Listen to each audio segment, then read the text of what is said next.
Боец отряда «Ботур» с позывным «Зулус» вспоминает, как начинался тот ожесточенный бой. Осенью 22-го украинские войска начали наступление в Харьковской области. 2 взвода добровольцев-якутян только закрепились в одном из населенных пунктов.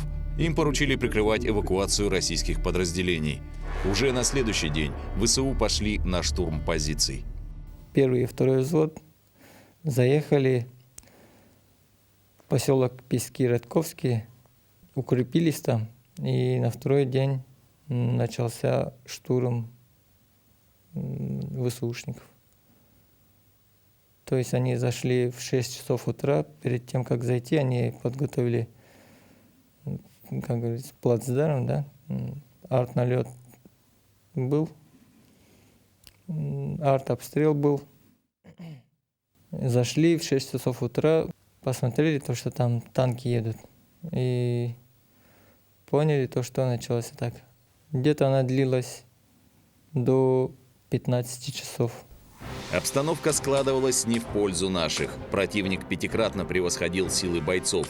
Командир отряда в тот момент нашел земляка, водителя КАМАЗа.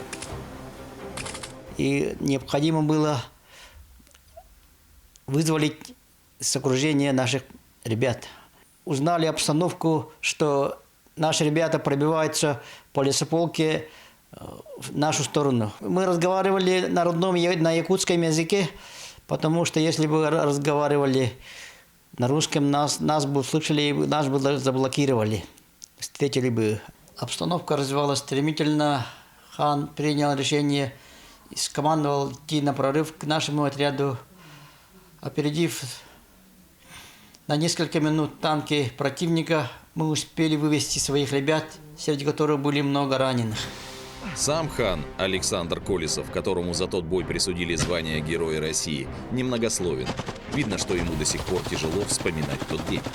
Об этом уже известно. Бой был очень тяжелый, потери были колоссальные. Там мы стояли с танкистами, их было 90 человек, всего 6 танков у них. Они отступали как раз с Купянска и Изюмского направления, ребята, это остатки были. Тогда враг очень сильно напирал. Мы оставили, ребята оставили Изюм, Купянск, и нас туда перебросили на подмогу к ним. Техники не было у нас, арты не было, что там со стрелкотней сделаешь. Приняли очень неравный бой. В тот день Александр Колесов эвакуировал 50 бойцов и уничтожил несколько солдат противника и единиц техники противника. Однако о своих заслугах командир скромно умалчивает. Я считаю, что эта высшая награда Героя Российской Федерации — это награда всех наших бойцов нашего отряда, которые там были. В том числе и тех, кто отдали свои жизни, защищая нашу страну. Защищать нашу страну Александру Гаврилевичу было не впервой. Во время распада Советского Союза он служил в Германии. В бывших союзных республиках тогда разгорелись этнические конфликты. Как и на СВО, на тот момент юный срочник вызвался добровольно. Командир дивизии построил, когда дивизию, сказал: «Воины России, страна тонет в крови, везде война идет. Поэтому, кто желает встать на защиту Отечества, сделайте 10 шагов вперед». Это касалось тех, кто служили год. Я как раз подпадал. И знаете, из дивизии вышла половина дивизии. Вышли вперед. Александра Колесова распределили в Приднестровье. Туда его подразделения направили в качестве миротворческих войск. Мы там несли службу между приднестровцами и между молдаванами. Мы стояли буферной зоной, стояли на блокпостах. Такая райская земля. Знаете, все растет, все есть. Я говорю: что вам не хватает? Жиру беситесь, воюете. И народ очень такой, они тогда и с той стороны, и с этой стороны. Все говорили по-русски, все как братья, да? Но что они там поделили, не могли поделить, нам не было понятно. Я служил тогда в городе Бендеры, рядом с нами дубасары были. И принимали огонь в основном с той стороны, с Приднестровья нас не обстреливали. Несколько боестолкновений было, дослужился до дембеля. И в 1993 году он как бы вернулся на родину. После армии Александр Колесов пришел в ОМОН. Осознанно, обдуманно, невзирая на опасности службы. В составе отряда ему предстояла еще одна горячая точка – Кавказ. Я был там командировка в 95-96 годах в составе отряда ОМОН. Я был тогда инструктором боевой подготовки. Ну, наша задача как бы определялась, это поиск схронов с оружием, да, поиск активных членов бандформирований. И тогда вот первой кампанией она называлась «Наведение конституционного порядка в Чеченской Республике». Вот так и назывался, да, этот момент. Вот. И мы тогда несли правоохранительную деятельность, войска несли свою службу, Министерство обороны, а мы несли свою службу. Пока Александр вел борьбу с бандформированиями, в другом конце страны дома его ждала молодая супруга. Туяра Валерьевна признается, постоянно переживала за мужа, отпускать не хотела. В первый раз, да, в 95-м году, когда он уезжал на Кавказ, мне было очень сложно. Я тогда не понимала, ну и, возможно, ну, молодая же была, поэтому, может, эгоистична была. Как-то я вообще очень так приняла. Больно, скажем, больно сердцу мне было. Ну а что делать? Он офицер. Надо, значит, надо. ОМОН и тогда, и сейчас горнило, через которое проходят самые мотивированные, самые крепкие, самые самоотверженные. Александр, как человек бывалый, делится опытом с новобранцами, вспоминает подполковник полиции Иван Заровный. Да, в первые дни вот он сам выходил, лично своим примером показывал, как... Ну, они тогда уже, конечно, бойцы были такими опытными. Он уже взрослее был, насколько, на 7-8 лет. У них уже опыт был большой такой. И рукопашкой он очень сильно занимался. То есть не зря его поставили инспектором БСП. Вот он исполнял обязанности. Он, то есть молодых ребят, он всех принимал. Проходили, все через него, как говорится, проходили. То есть он БСП, смотрит, молодой, готов, пошли, буду проверять. То есть всех в спортзал, всех через рукопашку, через спарринг проходили все через него. Он тогда как бы, ну... спортивный был, он же занимался и рукопашкой, все у него было все. То есть он всех молодых ребят, как говорится, пригонял через себя. В скором времени Александр резко изменил жизнь. Семья, дети, общественная работа. ОМОН пришлось оставить, но не братство единомышленников. После увольнения из правоохранительных органов он прошел и предпринимательство, и стройку, занимался воспитанием подрастающего поколения. С 2014 года я возглавила родительский совет города Якутска. Это общественное движение было в начале. Потом с 2015 года мы уже открыли некоммерческую организацию «Родительский совет города Якутска», куда входили все председатели родительских комитетов школ города. Ну и, конечно же, работали по разным направлениям. И одним из важных направлений у меня тогда было вот именно по патриотическому воспитанию детей. Так Туяра с супругом рука об руку шли по жизни. Начало СВО Александр Колесов встретил на посту заместителя руководителя Дома дружбы народов, где, как и везде, пришелся к месту. Налаживал отношения с руководителями культурных и национальных объединений, со всеми находил общий язык. Семья Колесовых, Туяры и Александра у нас в городе всегда была на виду.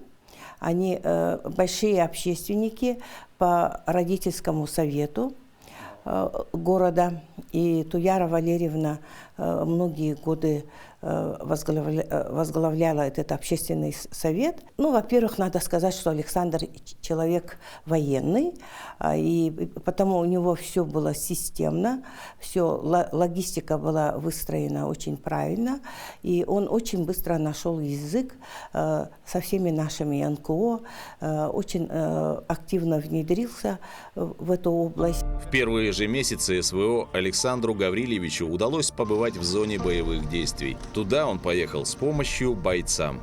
Тогда и понял, что должен присоединиться к своим. Я вот хочу тут отметить, да, что добровольцы были и до создания нашего отряда. Они уже с марта месяца, ребята по 5-10 человек с Якутии, с нашей республики, уже воевали и в Херсонском направлении, в Запорожье, вот, уже были. Но тогда вот они как не как отряд шли, да, а сами шли. Я же вот в конце марта, как вернулся с командировки через месяц, тогда сразу написал обращение, что я поеду на СВО, но тогда меня передержали. Сказали, летом, придет время, и отправитесь. Время пришло летом 22-го. Глава Якутии Айсен Николаев поручил Александру Колесову сформировать отряд добровольцев. Я говорю, Саш, говорю, что? Он говорит, я должен быть там с ребятами, я должен быть на рубеже. Ага, говорит, вы меня поймите, ага, вот, есть возможность поработать, набрать ребят, и мы ему, так скажем, морально помогали, конечно. С задачей командир справился быстро. В кратчайшие сроки первый отряд в составе 90 человек был готов выдвинуться на боевое слаживание. И, конечно же, Александр Гаврилевич во многом полагался на тех, с кем прошел огонь и воду. Там большинство ветеранов ОМОНа было, пенсионеры, которые ушли по разной причине. Кто-то на пенсию ушел, кто-то где-то дальше работал, потом уволился. Но в основном, да, пенсионеров ОМОНа очень много было. То есть кто с Сашей, с Колесом работал. Александр Северянов, вот сейчас депутатом является тоже. Вместе же работали в одном отряде. То есть, да, он подтягивать начал всех, собирать всех, сперва ребят, с тех, кого знал, кого, то есть с кем вместе был и в кавказских командировках, и в отряде, где с кем работал, так. Вот внутреннее состояние людей, их порыв, их мотивы, их желание, мне придавало уверенность, что дело будет сделано. Бросил клич, призыв, по телевизору ролик был, вот. Сам сидел в штабе, и пацаны подходили, ребята. Семью Александр Гаврилевич практически поставил перед фактом. Но правду не скроешь. Поступок мужа для Туяры Валерьевны был предсказуем. Но если вспомнить 2022 год, даже начало специальной военной операции, я уже, скажем так, в душе понимала, что он мой точно поедет туда, так как он патриот, скажем так, с большой буквы «П», я уже была готова тогда, но мы об этом не говорили. Я начала наблюдать, как он себя ведет, какие там каналы смотрит, передачи. Все время это уже, если с утра до вечера у нас дома работает канал там «Россия-1», там «Вести», «Россия-24», все, я уже тогда была готова. Но, как ранее говорила, мы не говорили об этом пока. Но с марта месяца я уже точно знала, что... Но он мне тоже не говорил вообще до убора, до, скажем так, до вылета практически он ничего не говорил. Все делал. Я уже вижу, когда он такие серьезные решения принимает, он очень задумчив, немногословен. Он уже очень собран, поэтому я уже знала, что он собирается туда. Потом смотрю по телевизору ролик, я тоже об этом не знала. Выходит ролик и с призывом. Я уже морально готовилась, скажем, и физически готовилась, и духовно готовилась, что опять наступили те времена, скажем, да. Это мое личное решение было. У нас в семье, как сказать, самые такие значимые, глобальные решения принимает глава семейства, это я. Поэтому это решение было осознанное, взвешенное и окончательное. Были слезы, да, конечно, переживания, но им оставалось надеяться, молиться и ждать, и верить. Родные дождались. Целым и невредимым за тот памятный бой в Харьковской области Александр Колесов был представлен к высшей государственной награде страны. Весной 23 года Владимир Путин лично вручил ему золотую звезду. Так он стал первым жителем Якутии, ставшим героем России за время спецоперации. Пример командира отряда вдохновил и его родных.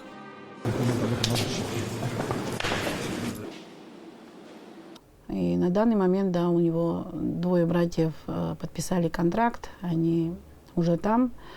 И два зятя, скажем, да, старшей сестры муж и младшей сестры муж, они тоже там. Все подписали контракт и служат России.